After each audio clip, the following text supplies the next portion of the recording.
Okay, I've started recording. Welcome all to the CDD webinar today. We have a bunch of other people who have already accepted it. I think they will be joining for sure, but let them come in because I'm conscious of the time and we should kind of start off. It's 6 minutes past 7, and CDD webinar today brings you a great session on Enneagram. One of the very good personality profile. I wouldn't say tool, but more of a study. It's a subject by itself, which is existed a long time, and I had the opportunity to get my Enneagram done in Intel. And so it became very dear to me at that time itself. And then when Suman spoke about this, I was like, wow, this definitely we should be trying to do for all. How many of you know about Enneagram? Anybody has gone through it by any chance? Just a raise of hand or a nod of your head should do. I've heard a name. Okay. Because I was looking at the WBEX session and somebody in WBEX session is also talking about Enneagram. Okay. So I know very broadly and theoretically, so not the details, but I know about it from an outsider's perspective. Yeah. Excellent. Great. So we anyway have a veteran coach, Suman, who can kind of give us the whole deal. Obviously 1 hour is not enough, but for a subject like this, because there are a lot of intricacies towards it. But me and Suman, during the sessions, we had kind of caught up and we had shared a lot on the Enneagram. So without further ado, Suman, please take over. Welcome you to the program. Thank you so much for your time for joining us today. And I hope to have a great session. And please do share something about Enneagram and about yourself, just for the information for the rest of the people, and then we get started. Sure. Thank you very much, Arvind. And you know that I've been looking forward to doing this with CTD. So I think I'll just very briefly give an introduction to myself, and then we'll straight go to Enneagram, because today it's all about Enneagram. So I have spent now close to 26, 27 years working with people, primarily HR as a function. I've been an entrepreneur for the last 13 and a half years. So I have seen both inside and outside of the corporations. And I do a lot of work around leadership development right now, coaching being one of the key offerings. And I use Enneagram extensively. I've worked with Enneagram since 95 onwards. And in 2013, I went to the US and got myself certified by one of the lead Enneagram practitioners. Her name is Ginger Lapid Bogda. And she's the lady who has used Enneagram extensively in the corporations. Otherwise, it is used as a development system for individuals largely. Corporations, Ginger is the lady who has brought it in. So I will, I think I have time up to 7 o'clock, right, Arvind? Yes, till 8. You can extend a bit by 5 minutes because you're starting 5 minutes late, Suman, so that should be okay. All right, of course, I'm sorry. Yeah. And Suman, one more thing is, how do you like the participants can they stop you anywhere and ask you questions? Or do you prefer? Yes. Okay, they can stop you anywhere and ask questions. Okay. Yes. So I think Poonam is traveling. Some of the people might be traveling, so they might be able to send a message on chat. Okay, so which I will take over and I'll kind of ask you in the right time. But do keep a watch of the questions that are coming up in case you want to add it on as part of your discussions. All right? Sure. Okay. Sure. Okay. Yeah. Thank you. Okay. So briefly, Arvind said it right, that Enneagram is not a tool. It's a system. And the reason it is called a system is because it's quite deep and it's quite holistic by itself, which, you know, in the next hour I will try and take you through. It's a very, very insightful information if anybody wants to explore it in detail. Okay. I don't know if it's a good idea to mute the audio for some of you. I don't know, somewhere there is some noise coming up. So it's muted right now, Suman. All are muted. Okay. Okay. So I want to share the screen with you, a brief presentation. Can you all see the screen? Okay. So Enneagram, like I said, is a system, and it's a holistic system. So there are 9 types of personalities in the Enneagram system. And why it is called holistic is you will see they're all connected through an external circle. So eventually, the objective of deeper work in Enneagram is about unison with the other types. That's the circle. So there should not be too much of a difference between different types of personalities, if I really work on myself very strongly. But that's really very aspirational. There are apparently very, very few people who are walking that path right now. But for our purpose, it's good to understand that there are 9 types, and the 9 types are connected internally as well as externally. And I'll try and share what I mean by that. What I'd like you to do is quickly go through these 9 statements, maybe take a couple of minutes and see which one resonates the most with you. Can you do that, please?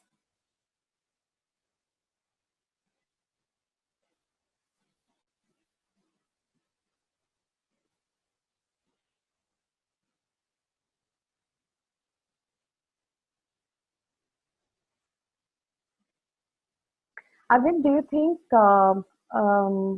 Poonam and others might have access to the screen, or should I read it out to them? They do have. If Okay. you want to kind of just... Hey, hi. I have an access. Okay, thanks. So don't dwell too much into the statements. Go with your energy and see which one you say, this is me.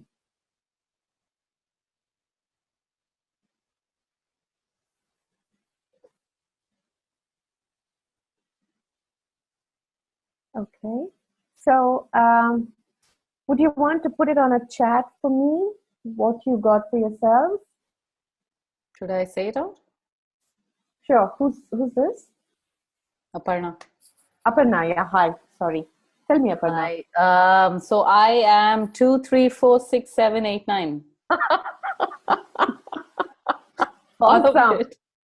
Thank you. But I think I know then what is your type. So just hold on to it, okay? And we'll come back to your type. Thank you. Suman, we can choose more than one, is it?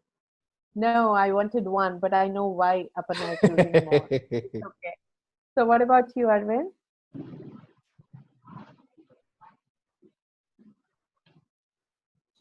I'm 7, Suman. Really? Okay. And Nitin? I'm 5 and 8 and Nitin, 1. 5 and 8. 1 you have to choose. 5 and 8. I can't choose between. So when I look at all of these, I feel I am part of them. But I think 5 and 8 are really resonating with me. Okay. Thank you, Nitin. Aditi? 9. Okay. Who else? Poonam? I think 7. If I have to choose 7. And Amitabha there? I'll go with 9. Okay. Did I miss anybody else? Okay. So Abhilasha just joined. Yes, I just joined. Hi, sorry for being late. Hi, Abhilasha. Abhilasha, can you look at the list and tell me? Sure, I think two, but like Nitin was saying, a lot of the other statements also resonate with me quite strongly. But for now, I'll go with two. Yeah. So if I have to pick one, Suman, I will also go with 7. I think that's what is Up and closest. now we'll go with 7. Up and now we'll go with 7. Okay. Great. So just hold on to the numbers you have identified and let's look at what each number depicts, and maybe you would be able to see if it resonates any further. Okay. So I will not go too much into history because we have very little time. You can always Google and find out what it is. But essentially, the term Enneagram, Ennea means 9 and gram means a design or a drawn figure. History says that the system has been in practice for more than 4,000 years for self-development. But recently, around 1947, the first book was released which spoke about Enneagram. I don't have the name right now, but I can always share that with you later. It was around 1980 onwards that Enneagram got introduced to the corporate world. So there are different schools of Enneagram. If you go outside India, you will, it's quite interesting to see how in each country there are multiple schools running Enneagram as a program and as a development system, if I may. Okay, it can be considered to see, to look at productivity of individuals and teams. There is a certain way to apply this. And I've done that with a couple of organizations and they've found it very, very beneficial. And it's also an alternative to seeing everyone as a better or less well-developed version of me, which means a lot of times many people tend to look at others and say, oh, that guy is better than me, or they tend to say, I am better than them. When you understand Enneagram as a system, you will know what are those nuances of difference in people. So when I'm using Enneagram in coaching, there is a lot of opportunity that people present because of their preferences, which in Enneagram is called type preference. Okay, so it's quite strong as a system to use in coaching, and I've seen a lot of benefit there. So very quickly, I will not read each of these points just for information. All of this is possible when you're looking at Enneagram. It creates a certain kind of energy within teams if you use it with teams. One of the organizations recently where the MD of the company said to me, there's some issue with the way the services are being provided to the customers. This was a research organization into market research, etc. So we had a session with the MD and his 7 or 8 direct reports, and we looked at their Enneagram types, and it was really very interesting to see how they would do the research, they would do all the analysis, and the reports would be ready. There were certain types within this group which would say, hey, hold on, I want to review this report again, or one more time, kind of thing, which would delay the report going to the client at a certain time, which would further delay the client taking some decisions in their own businesses, etc.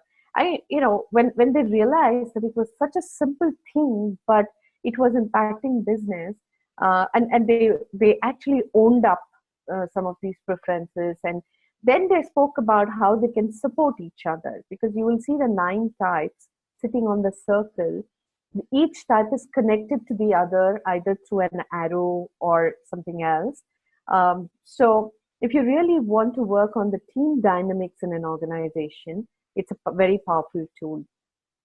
I have also used in coaching for, I was coaching a managing director of one of the automotive companies in Delhi, and he did not want to do a 360-degree, assessment or whatever.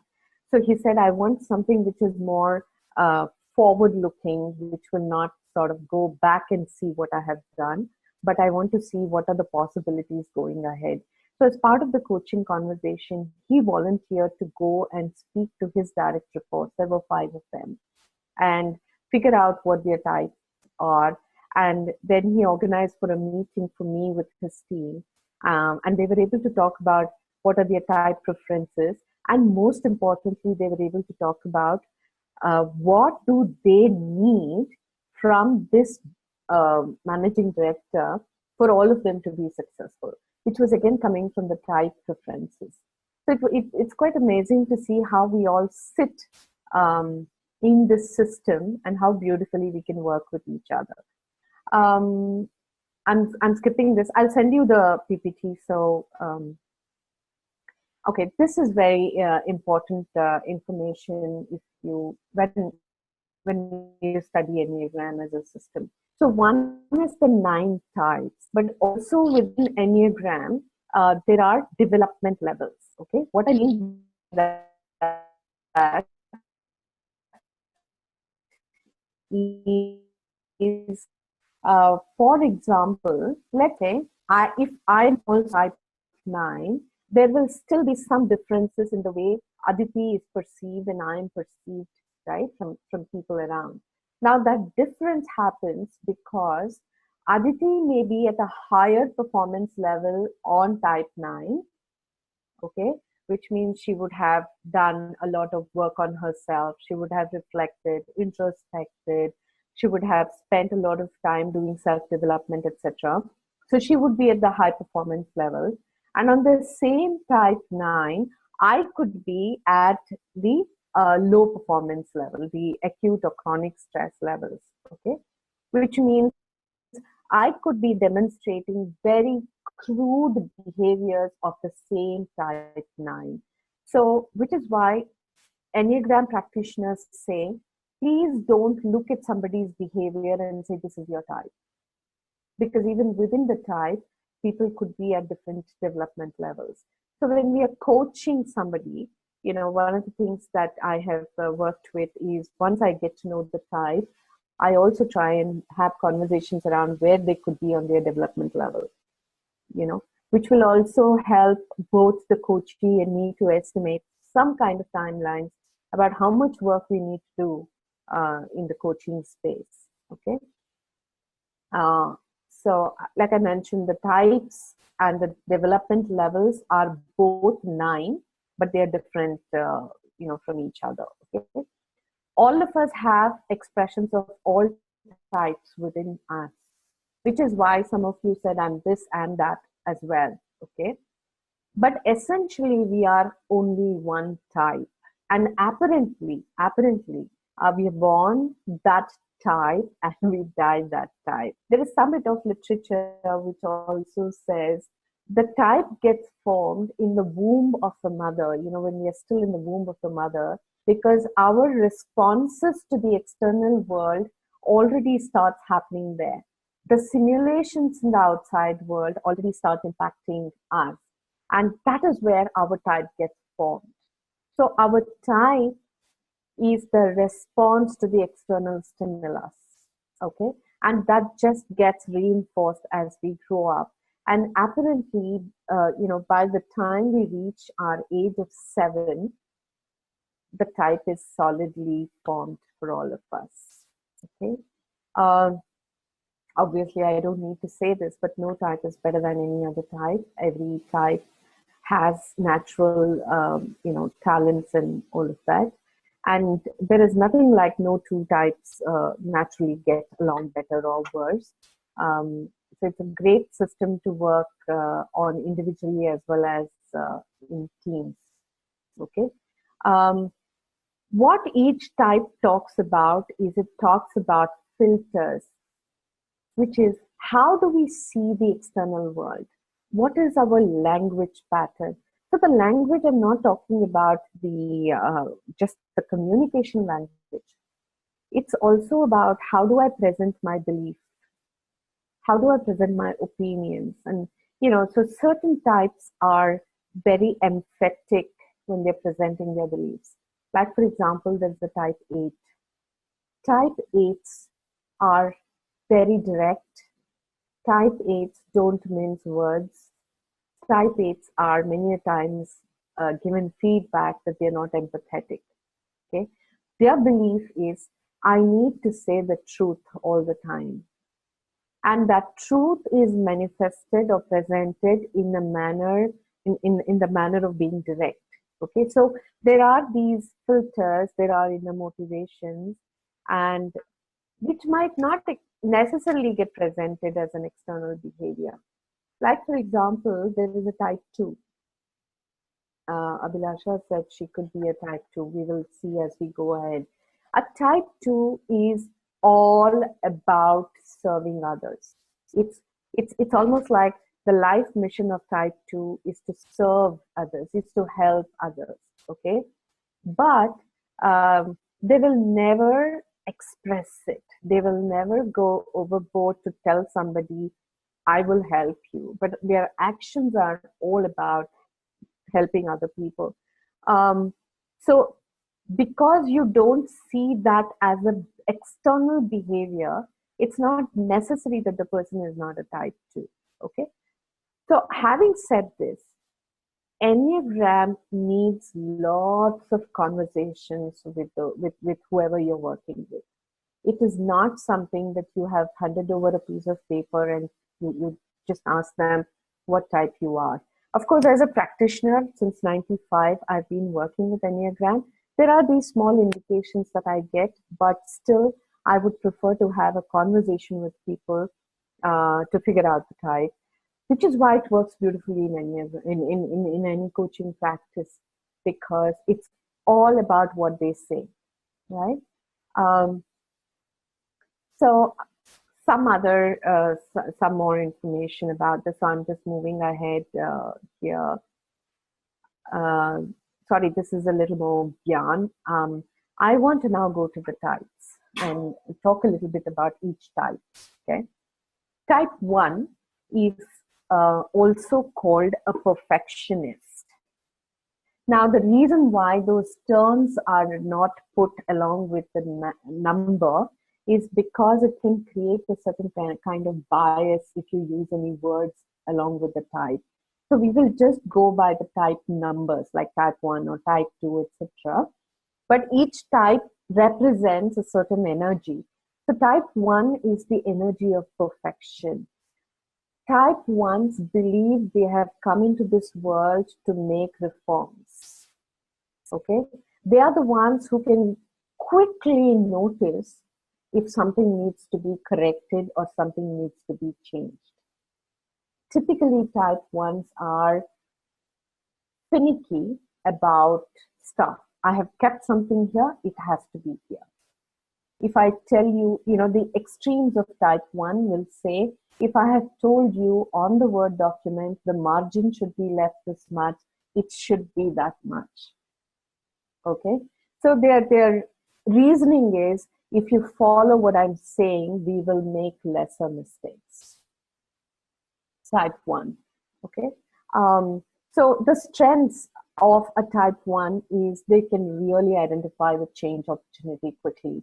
The limitations of a type 1 is it's always the external things that they are changing, and they find it difficult to accept there is something they need to change within themselves as well. Okay, that's the journey for a type 1. At this point, I also want to mention Enneagram says there is no weakness in any one of us. There are strengths and there are limitations. Limitations because we have not actually used holistically our type, all the elements of our type. Okay, so I'm just going to use these two words, strengths and limitations. Okay. Can I ask a question, Suman? Yes, Nitin.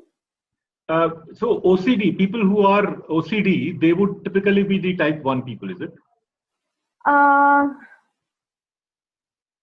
I don't have any literature or research to say that honestly, but if you look at the development levels we spoke about earlier, a type 1 is in the lowest development level could also have issues with the OCD.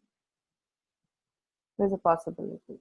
So a person who is a type 1 but has a development level of 9 would typically not have a OCD. Is that what you're suggesting?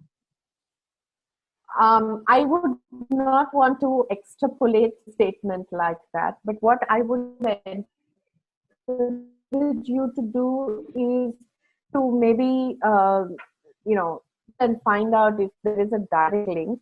As far as I know, it's a condition that people develop, right? OCD, it's not happening along with birth. Enneagram is happening, the typing is happening from the birth itself, right? So I would like to explore that a little more before I respond to that question. Okay. Understood. Thank you. Any other question anybody has? Okay. So type 2 is also called a helper. So like I said, type 2 is always available and present to be of service to others. They will ensure everybody around them are comfortable, they're taken care of, etc. So the strength of having a type 2 is they're the ones who keep everyone together. They are the ones who will ensure that people are happy doing what they're doing in whatever way they could. So they are many a times willing to stretch and extend themselves so much that their limitation could be they don't recognize for themselves what they need. And depending on the development level, someone at a lower development level of 2 could also sometimes expect others to understand that they also have the needs. And when that happens, there could be a breakdown in communication, etc. So that can become a limitation for a type 2. So typically, if I'm coaching a type 2, and if my coachee is talking about how he or she is burning out and they don't know where they are headed, and I went through that phase recently myself, by the way, and there's a reason why I went through that. Why 2 is not my type, I'll explain that a little later. It gives me an indication about the person being a type 2, and then I'll ask them probing questions around that. Okay, so that's typically a type 2, having strengths, having limitations. Type 3 is also called an achiever. Does not mean that the other types are not achievers, but type 3s are driven by targets, goals, results. They will go to any extent to achieve those results. And many a times you will find type 3s being extremely particular about what they're wearing, more in terms of brands. They are very brand conscious. For them, the image is very, very important, how they carry themselves, etc. Now, at this point, if I also share with you a type 1, you will not find a type 1 with a folded sleeves. You will not find a type 1 without a crisp neck collar, because for them, that's perfection. But they don't really care about wearing brands. Whereas a type 3 will do all of this, but they will also be very brand conscious. Okay? It's very interesting. When I was coaching this lady who works in a marketing team at this company called Nair, she's a type 3. Very casually, she says, I go to Bandra and I shop from Bandra, but I only shop in the shops in the linking road, which has air conditioners and which have branded stuff.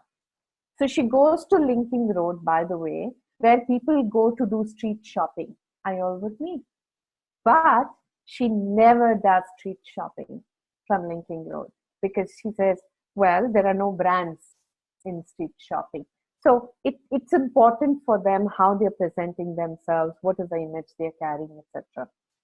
Type 3s want a lot of appreciation and acknowledgement from the world, but they are not able to express their appreciation very easily to the other people around them. Okay, And type 3s tend to burn out a little more easily compared to the others because they're like target, target, target, result, result, result all the time. Another characteristic of a type 3, which others may also do, but type 3 will definitely do, is they will always have this small little book where they will do to-do list for every day. They will never miss that. It can be in a piece of paper, it can be in any other digital form, but they want to be in charge of what's happening in their life. So I already mentioned to you the limitation that they can burn out. There is some link of type 3 to an ESTJ profile in a DTI, typically what organizations look for. Okay. Shall I move to 4? Type 4. Type 4s are, called also as individualists. They do the best when you leave them alone. They cannot work in teams. They are not comfortable working in teams. They may lose out on their potential, on their talent, etc. if you push them to work in a team. Okay? If you leave them alone, they can be most innovative, they can be most creative. So they're also sometimes called melancholic. The individualistic behavior in them makes them also go deep within very easily. They can reflect and introspect very easily. And depending on the development level they are in, if they're not able to express their need for, need of this melancholy, etc., they might easily hear, Nitin, I can share with you, the force with a lower development level can have tendency of getting into depression because they are not very expressive. So the best of the artists, your painters and Michelangelo and all of them are apparently considered to be type 4 people. You will not find them going out and mixing with people, etc. Leave them in a closed door, they can create wonders. That's type 4. Type 5s are also called investigators. Type 5s will not get into a conversation without appropriate and enough data. You cannot convince them on anything till the time you have data. So, Nitin, if your 5 is true, I am sure my answer on OCD did not convince you. Because 5s need, give me theory, give me research, okay? In my experience working with Enneagram, this is for both Aparna and Nitin, 5s are the ones who will eventually get to their type by the end of the session always, because they want to get all the information before they say, maybe I'm a 5. So if anyone says, oh, I could be this, that, and the other, or if anyone says, I really don't know if I plot myself on Enneagram, I say to them, hold on till the end of the session. It gives me some bit of an indication that they could be a 5, type 5, okay? If you have a type 5, you will have all the information you would need about a subject without asking for it, okay? So the strength of a type 5 is information and knowledge, investigation and research. Limitation of a type 5, this is very interesting, please listen to this. Limitation of a type 5 is they believe, why do you need to have a body when you have the head? So for them, this is most important, okay? So they cannot connect very easily. They're very often, they would like to spend time with themselves. Mind you, I'm not using the word introvert, but they're more, again, they're another version of 4s, more individualistic. They go to a party, but they're doing something on their own, that kind of a thing. 5s. Okay. 6. 6s Not very easy to find, by the way. Even in our group right now in this conversation, there's nobody who said they are a type 6. 6 is also called a loyalist. But at the same time, 6 needs still some bit of convincing before there is a bind that happens into something. Okay? But once the bind happens, they are solid rock standing by you. 6s, one of the biggest challenges for 6 is they are also phobic. So they're also called many a times phobic 6. Most of the 6s have some kind of phobia. So the driving energy for 6 is fear. The advantage of having 6 in the team is they're the ones who will first call out any risks that the situation may throw out. The disadvantage of a 6 is everybody else would have analyzed, found an answer, moved ahead. 6 will still be sitting with the phobia. So the people working with that 6 or the person who's leading that 6 or coaching that 6 might need to really support and buffer and help 6 to start seeing the other side of the coin, right? That's 6. Okay. Suman, one question here. So a lot of people that I work with in corporate, especially the leaders, fear is the common factor. Fear, insecurity is the common factor that you see in them. How else would you know whether they are type 6 or not? Beautiful. So thank you, Nitin. I was just thinking if I'm forgetting something about 6. 6s are always prepared. If you look at the office work table, open the drawer, you will find some food, some medical, something which is like in preparation for the calamity. Open the lady's handbag of a type 6. Safety pin se leke, you will find every single thing that they think somebody might need. And we had someone like that in our team when we did our program with Rajat.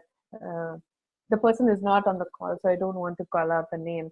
But it's available. There will be a pouch which will have medicines, which will have safety pins and hairpins and clips and paper clips. And so that's one of the things that 6s do. They're always prepared. Open the refrigerator in their home, there will be food always.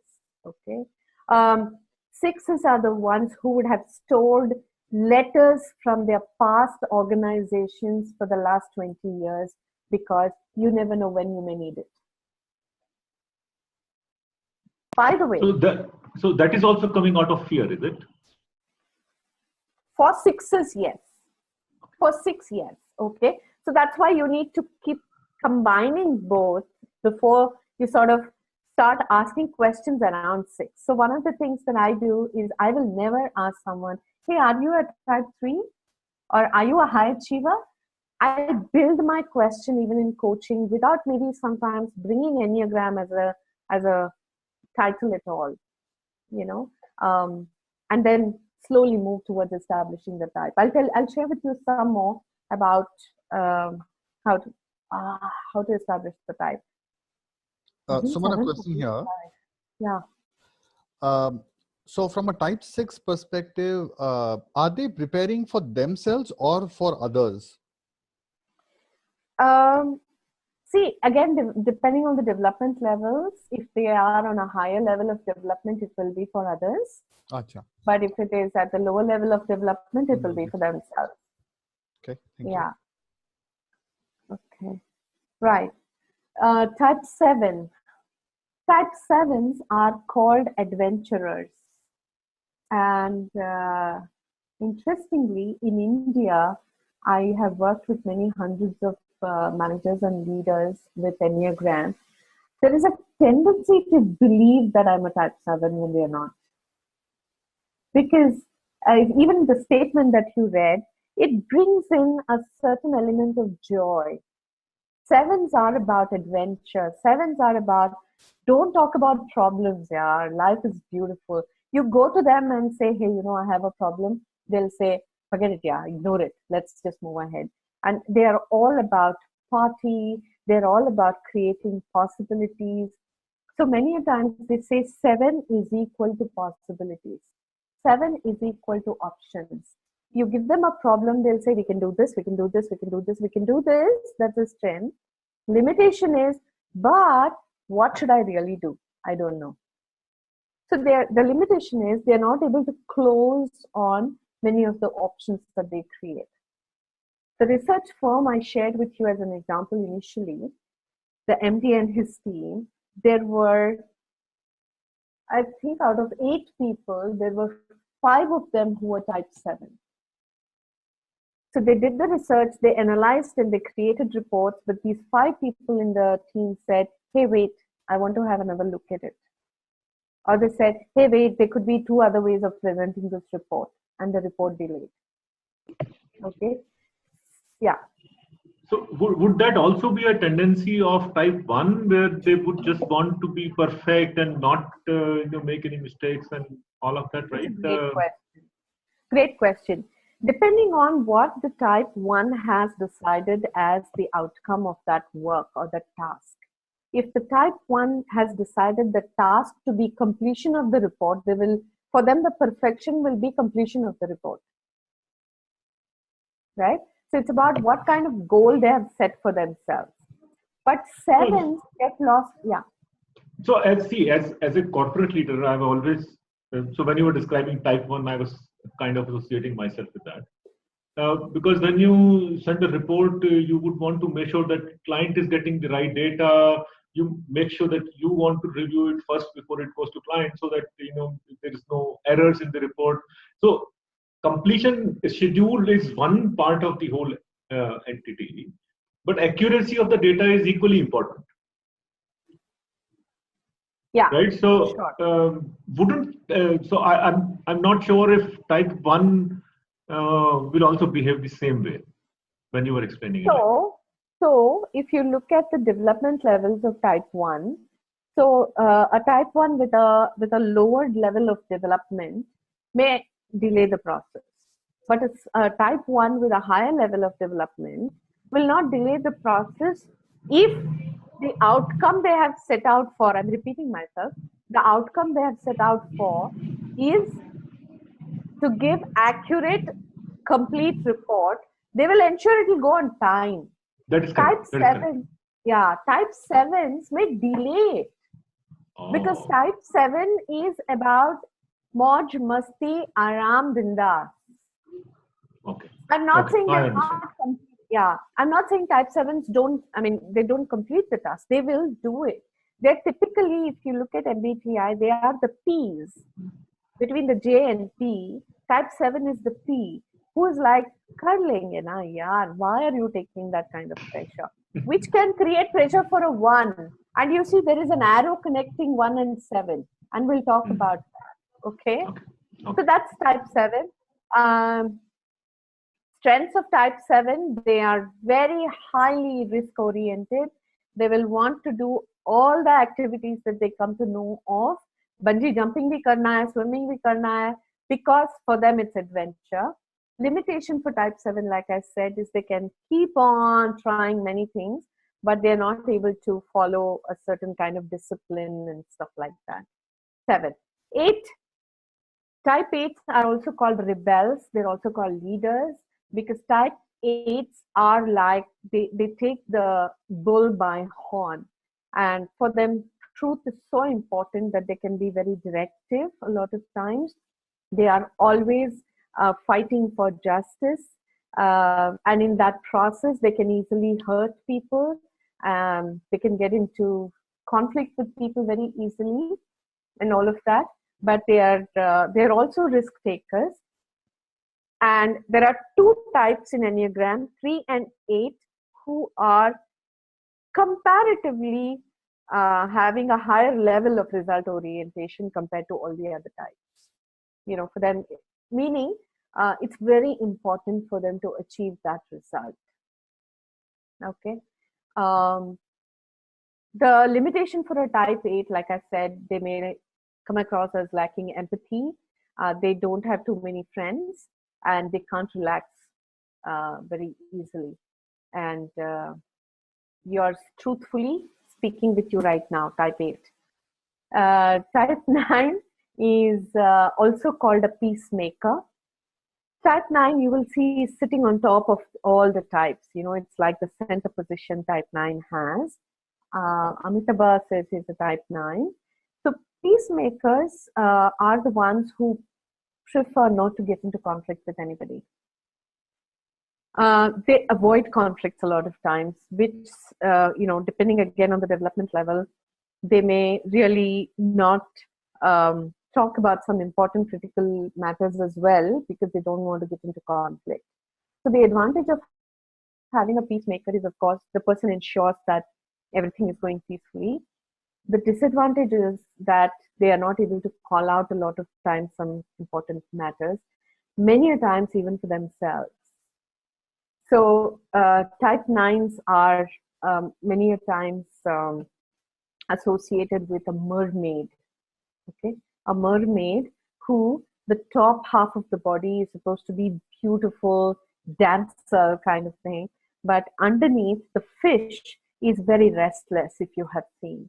So type 9s apparently are undergoing within themselves quite a lot of turmoil, but their external, demeanor will be that of peace and calmness and all of that. So it's always good, even when I'm coaching, there are sometimes leaders who almost take like a sadhu kind of a thing, that nothing impacts me, and all of that. A couple of conversation, it's almost like everything is coming out. So it's very interesting to see how people manifest their types. Any questions up to now about types?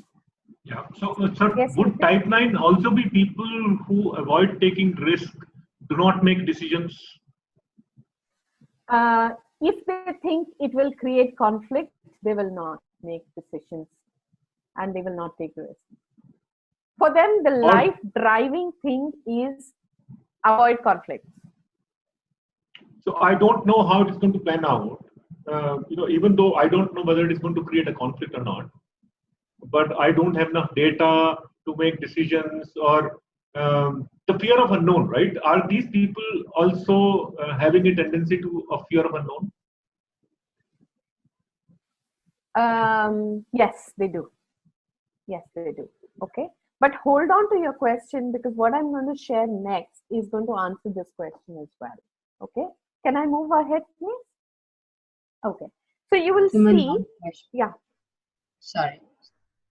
While you spoke about all the types, as a practitioner, how do you come to this conclusion? Unless you want to cover it, how do you come to a conclusion as to who is which type? There's an entire process, Abhilasha, that we need to follow. So, which is why there needs to be a little bit of study of Enneagram before we start typing people and having those conversations. And there are also coaching questions for each of the types, okay, because you can't use the same question for everyone. The way I go about it is I do give them a questionnaire first, which is not the one that you used now. It's a little more detailed. And once they do that, then we talk about the type preference that they, tend to resonate with. And then we further speak about, let's say, for example, Aparna said 5 and 7, right? Nitin said 5 and 8. So when the coachee says, I have this and that preference, then we sit and look at the arrow connections. We also look at what are the wings, etc., which is what I'm going to talk about now. But to answer your question, whoever is going to use Enneagram, they need to study Enneagram a little bit before they start using it. Like any tool, if you do MBTI, you have to study MBTI before you debrief the report. Similarly. Thanks. Okay. So you will see for each of the types, there are 2 types which are adjacent to them, which are called neighbors. So for a type 1, there is a type 2 and a type 9, which are also called wings. It's like punk, wings, right? So when do we go to our neighbors? We go to our neighbors when we need some dahi, chini, namak kind of a thing, right? So when we want to borrow some strengths, we also dig into the other types, right? Now, Nitin, to answer your question about will 9 make a decision if they don't have enough information, remember, they have the other wings to consult. It does not mean they will go to a person who is a type 8. But like we said, all of us have all the types within us. If they are at a higher development level, they will be able to look at elements of 8 to make that decision. Okay. So for each one, there is what is called the wings available for us. Now, when I'm in a coaching conversation, if someone seems to be stuck, if I'm working with a leader who is a type 7, and he says, I have some issue making decisions because I create a lot of options, I'm not able to pin down on a decision, then our conversation is about how do you take support from 8, which is your wing? What are the elements of 8 that you can dig into? Which comes out from their strengths, right? Or what, do you want to build loyalty to something? How will you dig into 6? Okay. Remember, I said this is a system, not a tool. It's vast and deep as a system. Okay. So the wings is one concept I just now shared with you. Now, another thing is the arrows. Do you see the arrows? When you look at an arrow, there is an arrow going towards, and the same arrow is also against, right? So the towards arrow is called the stress arrow.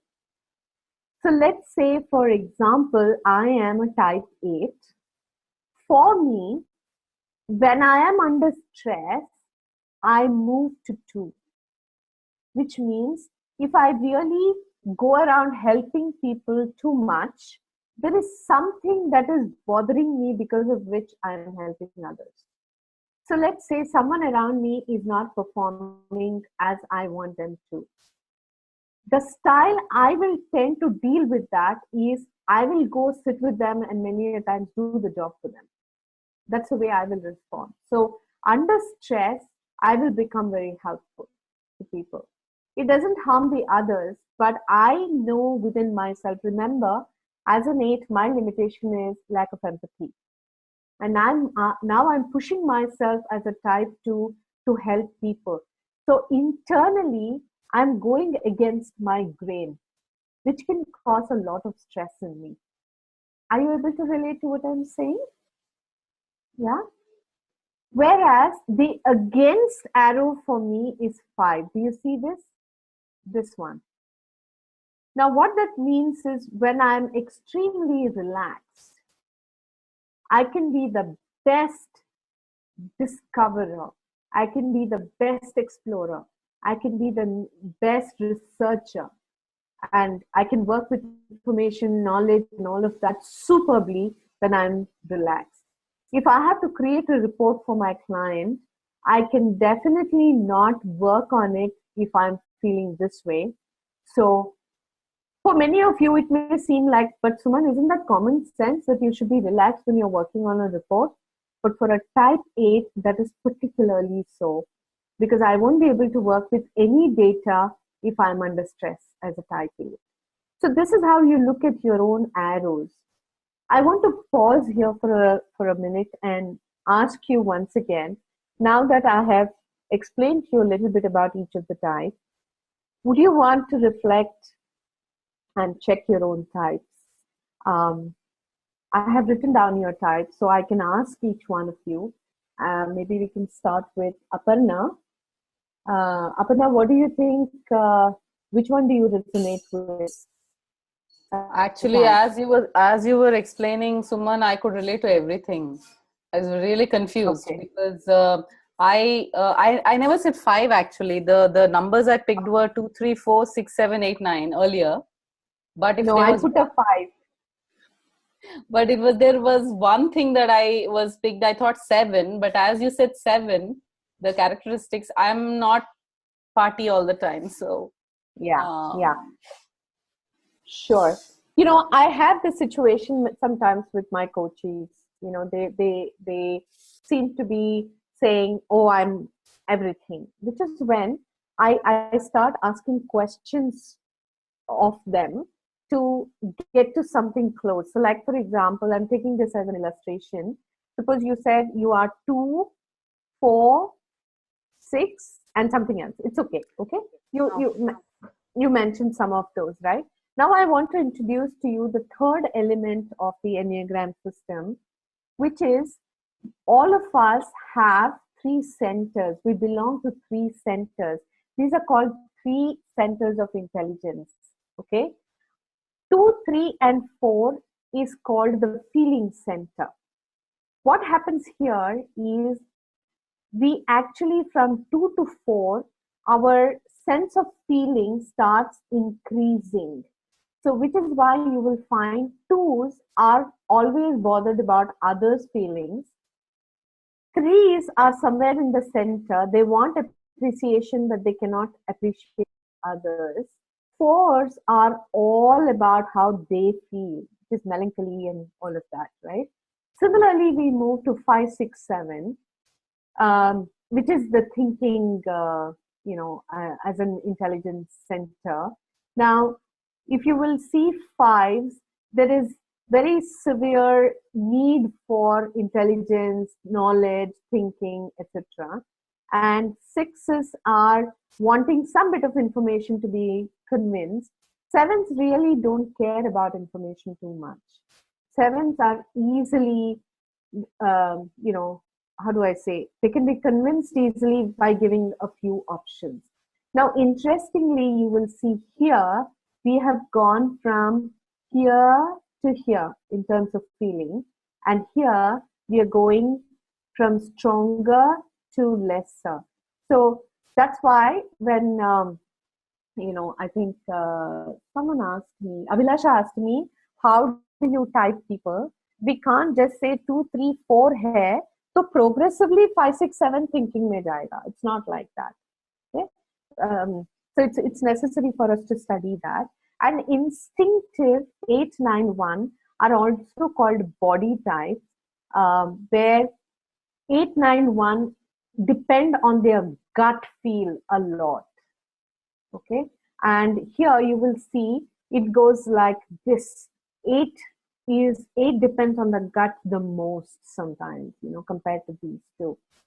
So when we are typing, Abhilasha, this is also an answer to you and Aparna, for you to understand, if suppose a coachee says, I could be this, that, and the other, we also check which intelligence center is the person sitting, Instead of saying, are you a 2, 3, or 4, we check on feeling.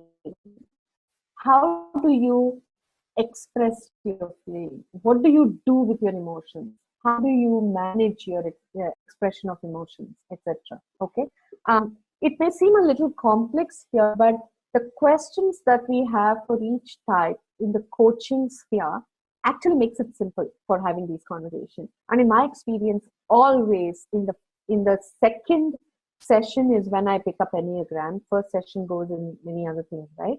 Second session, if we are picking up Enneagram, in that 1.5 hours, my coaching is usually clear and about which type they are resonating with. That's the kind of conversation that can happen. Okay. I don't know if one question. Yeah. One question, Suman. So does this also change per situation? I mean, the type behavior, does it change from situation to situation? The type does not change, but we may either dig into our wings, depending on the situation, but we go to our wings only to pick up strength. We never go to a neighbor and say, "Thodi aapki dukh humko de do." We always go and say, "Chini do," right? So we go to the wings only to pick up strength. And we have the arrows, so that can change, but our type never changes. So I was actually correlating with myself, and there's so when I was saying type 5 and type 8, they still resonate with me very well. Yeah, I feel I need a lot of data and so on and so forth. But having said that, there are times when I felt that even if I don't have a data, I need to go and do some things, right? So I number of times that has also happened where I may not have done enough research, and I may not have enough whole kind of data around it, but I'll still make a decision and move ahead. Correct. So when you said 5 and 8, in my conversation, if I ever have with you individually, I will speak with you about either you being a type 5 or a type 8, but please note there is an arrow connection happening between the two. Okay? If you are a type 8, in a relaxed state, you will look for 5 and data. If you are a type 5, under stress, you will look for making decisions without data. Okay, I see what it is. Okay. So, Nitin, you could have said you are a 5 and 2, which you did not. No, I did because not. Because there is no connect between 5 and 2. Do you notice this? Yeah. So this is another element which gives an indication to an Enneagram practitioner about how to arrive at a particular type. Okay. But if you are using this with a team, it's interesting to also see, I've seen it so many times, if there is a type 5 and type 5, let's say, has a type 2 reporting to them, there is usually so much of conflict happening between them. Because energetically, see, Enneagram is an energy tool as well. Energetically, 5 and 2 are not talking to each other. Do you notice? So similarly, 6 and 1 not talking to each other. So if there are any conversations which says there is a conflict between two people, this is an amazing system to also explore, to see where it is happening and how to build. And then the development work will happen to see, okay, if I'm a 6, I have a reportee who's 1, what are some of the things I can pick up from type 7 to work with 1, because there's a link there. So my development plan will be how to strengthen my 7 a little more, because that's anyway my wing. Through that, how to connect with 1. You see that? It's a very, very useful, powerful tool, which can be used by HR practitioners, OD practitioners, LND practitioners. A lot of business leaders are now using Enneagram, by the way. In this company, Nivea, they asked me to run this for 54 of their managers. And I did coaching conversations with all of them. It was not like one conversation with each one of them, of course, but 54 people, and the heads of departments of each one of the business units sat with me to understand the Enneagram type of each member. How do they connect? How do they link? What are the issues?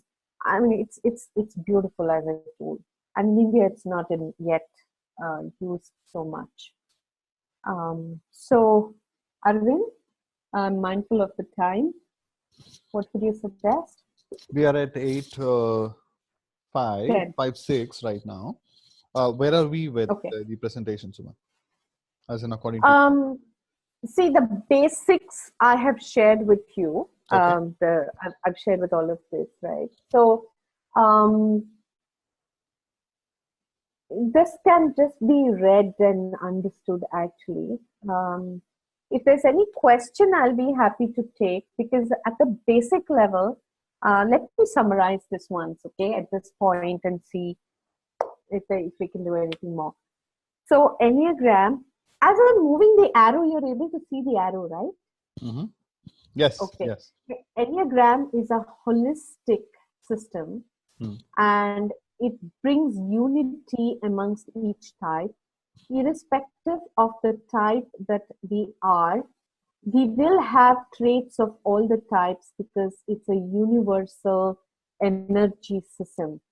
Having said that, the type gets formed much earlier in life. There is now some research happening around past life and how we carry the types ahead. I don't yet have a conviction around talking about that, but that will be interesting to see. So we have types which does not change once it is formed.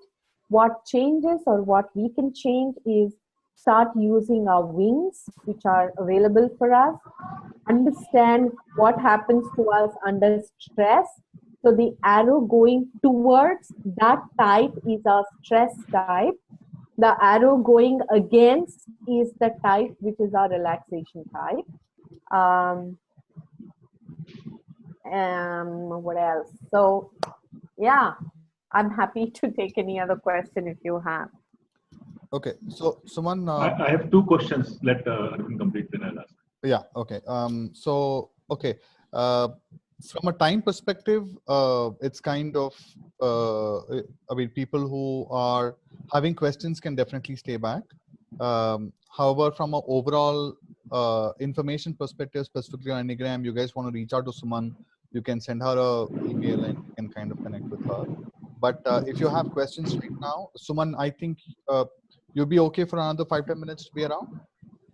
Right. Yeah. So yeah. So any questions we can definitely answer. So Suman, I had one question quickly. Is you spoke when Abhilasha asked the question? You spoke about there is a process that you kind of. So can you just quickly give the steps of what these process would contain specifically by an Enneagram practitioner? Okay. So I'll share what I do. Okay. Because the school that I follow in Enneagram is called the Riso Hudson School. Okay. While I'm trained by Ginger Lapid Bogda, I find Ginger's questionnaire really too much to do. But the Riso Hudson is a simple one. Okay. In terms of typing, it does not impact which one I'm using between these two. There is another school which is called the narrative style, where they don't use any questionnaire, but it's all through conversation. When I'm working with the corporations, I don't have like 4 sessions to just establish the type, which is why I use a questionnaire. So I give them a questionnaire, and once they find the type, I explain to them the type along with this diagram. Okay. And I say, this is what Enneagram is all about, and based on your response, you're saying this is your type. Let me explain to you this type a little more and tell me if this resonates. Largely because of the way Riso Hudson have built their questions, the type is established. People are able to find their type, largely, except for type 5s, like I said. So that's the next step. And from then on, we start talking about the type and the connections and the links. And then they start talking about someone in their team, and they talk about the characteristics. And they say maybe the person is type 5 and this is why this is happening, etc. So the process is just these. Okay. A questionnaire. After that, the type-based coaching questions. Okay. And then we build on that. It's as simple as that. But as a practitioner, I cannot sit with a piece of paper. That's all. I need to have some wisdom around the system. But the questionnaire arrives at a particular type for sure for that particular person. And we can say it might be 80 to 90% accurate. That will be the type. Yes. Okay. And then the whole thing kind of starts. Okay. So one additional question before I give it to Nitin is, I did my Enneagram questionnaire.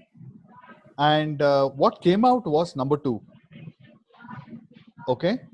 However, today when this list was given, it came out as 7 without a questionnaire. It's more coming from just the thought. Now there is a connection between 2 and a 7. I see that. Yeah. Okay. However, from a questionnaire perspective, it came out as number 2 for me. Okay. Yeah. So is there a possibility that depending upon situations in life, the types can change for a person? No. Okay. Type does not change, Arvind. Okay. Okay. Now, when you're looking at the question, this statement, right. You said 2 and 7, right? No, I said only 7. Today, when you put this Today you slide said out, only 7. I only you said only 7. 7, right? Right. Yeah. So, okay, this is another important thing. As a coach, when I'm working with you, I am also sort of getting to experience you as a person. You know, the words that you're using, the language that you have, etc. If you remember last time when you said when I asked you said type 2, I gave you a high five. Yes. Because I experienced an energy of type 2 in you. Right. Yes, you did. Okay. Yes. So suppose in the coaching conversation you would say, Suman, I think it's a 7 and it's not a 2. I will explore both with you in detail. Okay. Without pushing and saying, no, yeah, Arvind, come on, you are a type 2. I can't do that. Right. Got it. Yeah. Understood. Okay. That's the process. Yeah. Got it. So now I'm remembering that when you asked me the question, I have actually confirmed type 2 to you, and still I picked up a 7 today for some reason. I don't know why. So interesting this. Fair enough. No, it can happen. Because right now you might be feeling light and chirpy and everything else. Right. Okay. But in my conversation with you, I would have already picked up another energy. Got it. That's the practitioner's strength to showcase to you the possibility, right? Got it. Because this is not like coaching. I allow you to decide what type you want. My role is also to mirror to you. Are there any other possibilities? Right. So one thing was when I did the Enneagram and then this one, they have a type description for each. Okay. Type 2 actually said the world needs help. And apparently I that was so strongly struck with me that this particular person will actually think, oh my God, everybody needs help. Like everybody needs something. So let's go help them. That's what actually comes. Yeah, Nitin, and that's go ahead. The energy for which I gave you a high five, by the way. Right. Got it. Okay. So Nitin, I'll just come to you. I think Poonam also had a question or something Poonam had to say.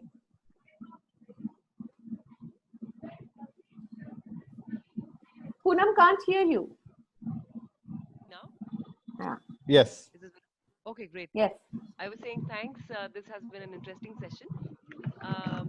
While I've understood the arrows piece of connections, would you be able to help understand the neighbors, right? The wings. So if I'm a type 7, then how does 8 and 6 play out? How does 8 and 6 manifest? Yeah.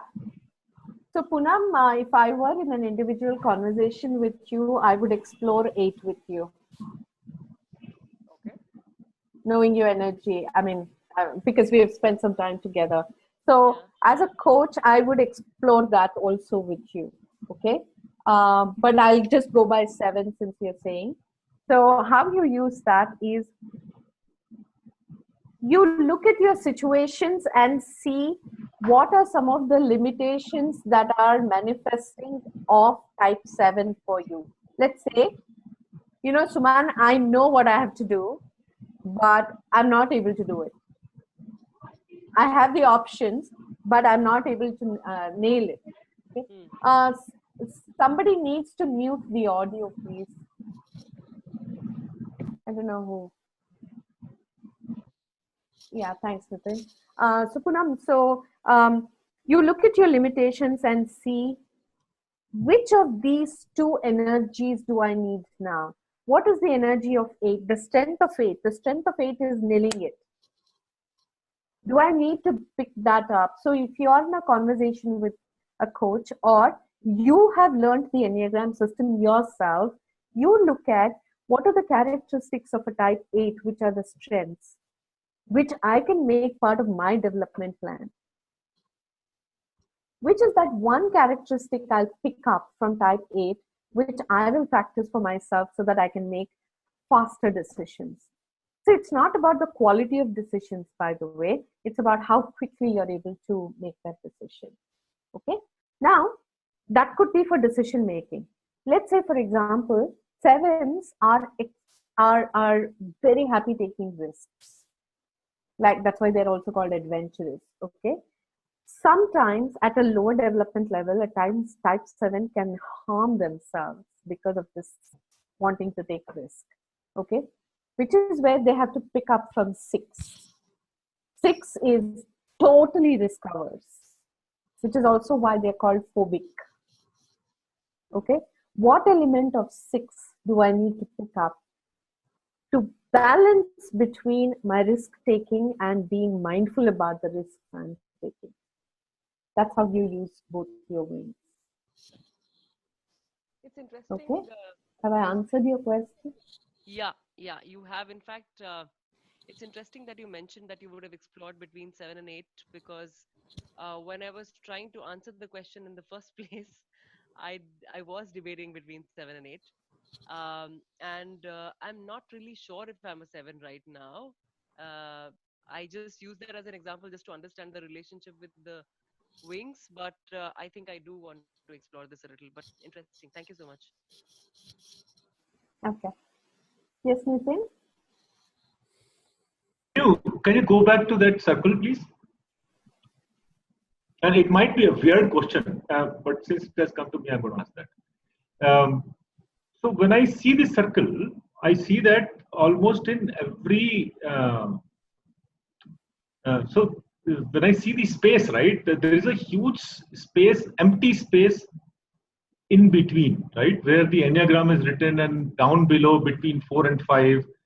While this space is not there in any other between any other number, is there a significance to that? There is. There is an entire science behind every angle of the lines on Enneagram. It is so deep. So it emerges. It's come from the Pythagoras and all of that. So some people also talk about numerology and type and combination and all of that stuff. And I just tell them, you want to study numerology, study that as a separate science. And once you have a hold on that and this, and then it's a good conversation to have. I don't have too much of hold on numerology. So right now I'll only talk about Enneagram. But you're right. Every angle, every cut in the Enneagram design, there is a formula and there is a science behind it. And I've not gotten into that. I think it will take a lifetime for me to study that. Okay. It was just interesting to see this empty space, and I was wondering why is this empty. So I thought I'll ask that question. So second question that being 5, I guess I will have to. So second question also probably will come from 5 point of view.